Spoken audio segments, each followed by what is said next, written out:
Bienvenue dans cette émission de ce lundi 10 mai 2021.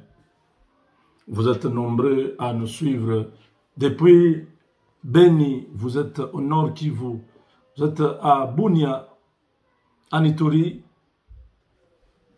Vous suivez de près ce qui se passe pendant ce temps de l'état de siège. Nous vous disons, nous sommes là, nous vous accompagnons. Nous allons chaque jour vous donner l'actualité, ce qui se passe sur le terrain. Nous sommes très contents que vous soyez déjà abonnés et nous voulons encore d'autres abonnés.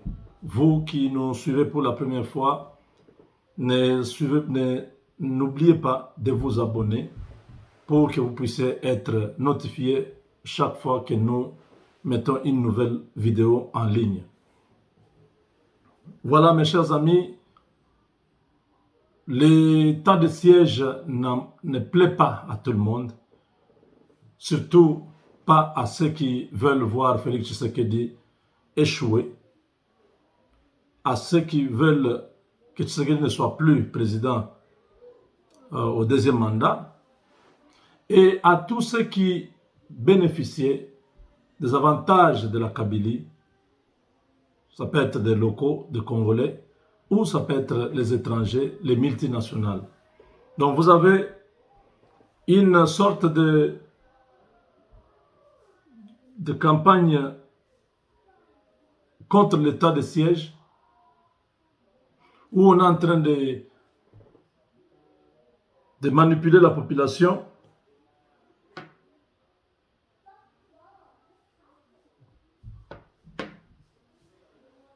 On essaye de démoraliser le peuple à ne pas faire confiance aux nouvelles autorités. Les Français, les grands journaux que vous connaissez, Jeune Afrique, vous avez les télévisions comme TV5, France 24, RFI, cette radio. Donc, ils essayent de faire une contre-campagne pendant que les Congolais, dans l'ensemble, attendent des résultats, attendent une solution. Et la solution est déjà là. L'état de siège, depuis que l'état de siège a commencé, on signale une baisse des attaques de Codeco ou de ADF. Ces deux groupes criminels, de terroristes, sont coincés. Ils sont coincés parce que l'armée ne perd pas son temps. Après avoir lancé le message de déposer les armes plusieurs fois, ces groupes armés ne voulaient pas écouter. L'armée a décidé de passer en action. Regardez.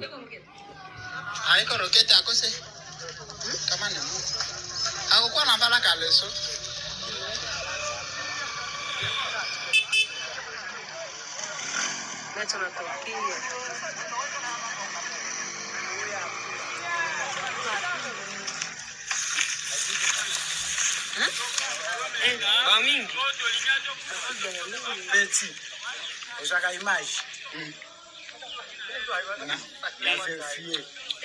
Allez, kama tena image. Ibo bolole ADF ndio hivi.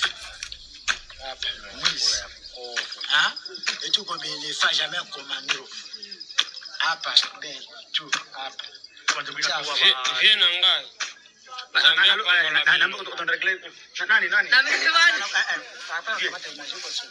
Kamata nini? Kamata nini?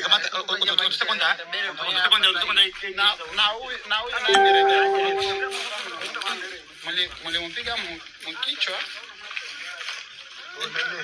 hapa kanguluke.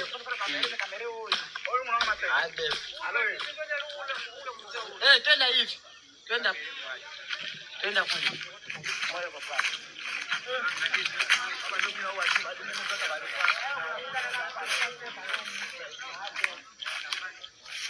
huyu yeye hawakumlunguza hata wadi Mungu akose ni rokete yenye walimpiga rokete akose yenye walimpiga me hapa kabisa maroba sodeto mwijikaze wadi Mungu na tusaidie antuka pale mtusaidie tu muendelee tu kutusaidia vile huyu ni ADF usipite huku kuna kamera maana yake maana yake banaiba wanatiba unaona teni viko nazikwa hapa vale na makaleso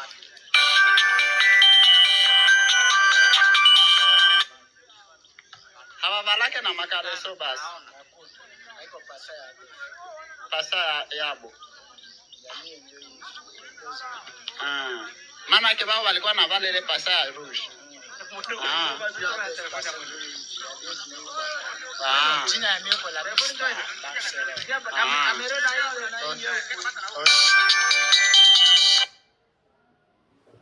Vous avez vu? Ça sont les opérations de nos vaillants combattants, les FARDC, qui sont déterminés, qui ont pris les risques d'entrer dans la jungle à la recherche de ces hors-la-loi, tous ces étrangers qui avaient envahi notre territoire à la recherche des minéraux, en train de tuer des citoyens, de paisibles citoyens. Aujourd'hui, quand on dit qu'on ne peut pas intimider une république, voilà le résultat. Les opérations continuent sur le terrain et plusieurs groupes armés sont en train de demander déjà leur reddition. Ils veulent se rendre. Ils demandent seulement que les conditions soient réunies. Ils ne veulent plus se battre. Parce qu'ils ont compris que la force de feu que vomit le FARDC, il n'y a aucun groupe qui pourra tenir pendant une semaine dans la brousse là-bas. C'est toutes les brousses qui sont visitées. Toutes les brousses. Il y a les soutiens aériens avec les drones, les hélicoptères qui font le travail. Au sol, il y a des hommes qui avancent, qui ne reculent pas. On a surpris plusieurs ADF en train de préparer une attaque. On les a surpris, il y a eu échange de tirs. Ils ont été neutralisés. Après 30 minutes, ils étaient tous neutralisés. Vous voyez leur corps? Je vous ai montré. Leur corps gisent à même le sol. Plus de cadavres, pas de sépulcre. Il n'y a pas de sépulcre pour ces individus-là. Et les images que nous montrons là, c'est pour motiver les FARDC et démoraliser ces rebelles.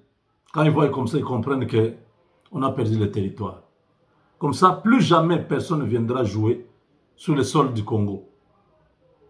Il y a la construction de casernes qui seront le long de la frontière. Une grande base militaire sera construite à l'est du pays pour faire face à toutes ces attaques de pays frontaliers. Voilà.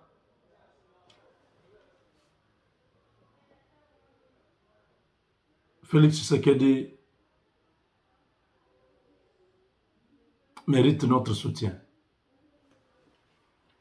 Vous qui me suivez, aujourd'hui c'est le dernier jour de la prière. Nous devons soutenir notre président et nous devons apporter notre main à la construction de la RDC. Je dormais aujourd'hui quand le Seigneur m'ouvre les yeux je vois, je suis dans une de nos parcelles à Moueka, toujours, encore. Hein. Là, c'était une deuxième parcelle. Quand vous terminez les maisons, c'est des rimes. Quand vous descendez vers Ilebo, vous êtes sur la route Ilebo. Vous terminez les maisons, c'est des rimes. C'est des rimes, c'est une compagnie agricole qui a existé à Moueka. C'est pour les Allemands, les années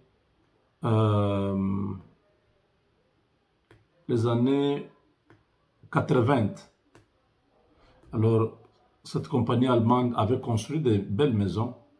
Voilà, une dizaine de maisons, de cadres. Donc voilà, quand vous terminez ces maisons-là, vous descendez vers Ilebo. La dernière parcelle, c'est chez papa David. La deuxième parcelle, c'est chez nous. C'est une des parcelles. Alors je me suis retrouvé, non, dans le son, je vois, dans cette parcelle-là, j'ai construit une grande maison, une nouvelle maison, en bloc ciment. Mais à côté de cette maison-là, il y a une ancienne maison. Notre ancienne maison était là. Maintenant, moi, je suis ici aux États-Unis.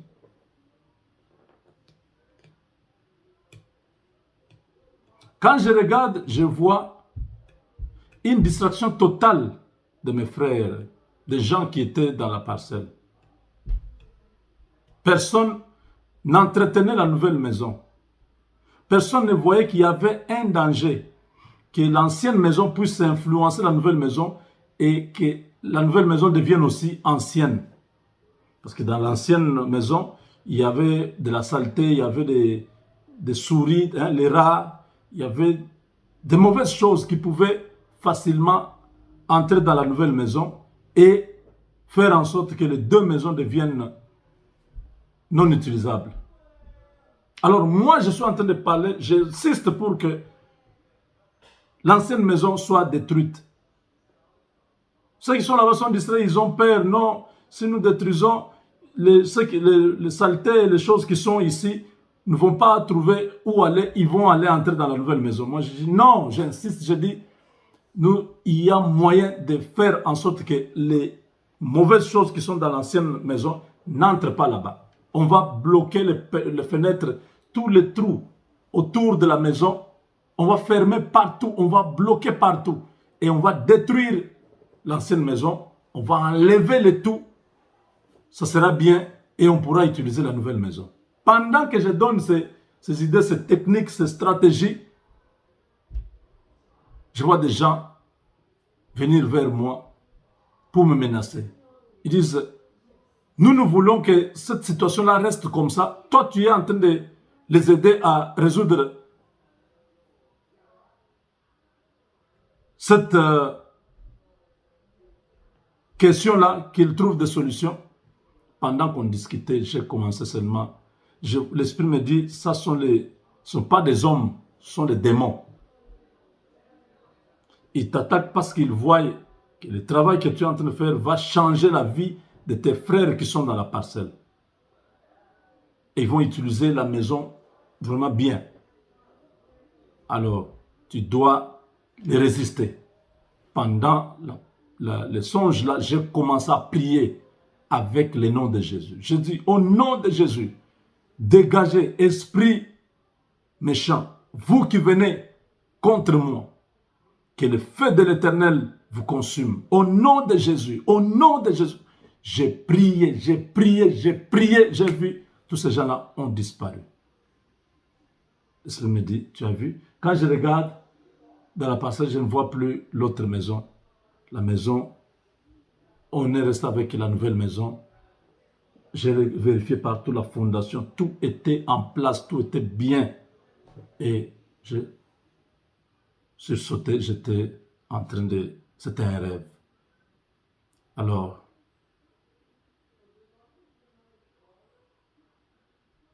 on va continuer. On va continuer dans l'autre partie. Avec Dieu, nous vaincrons.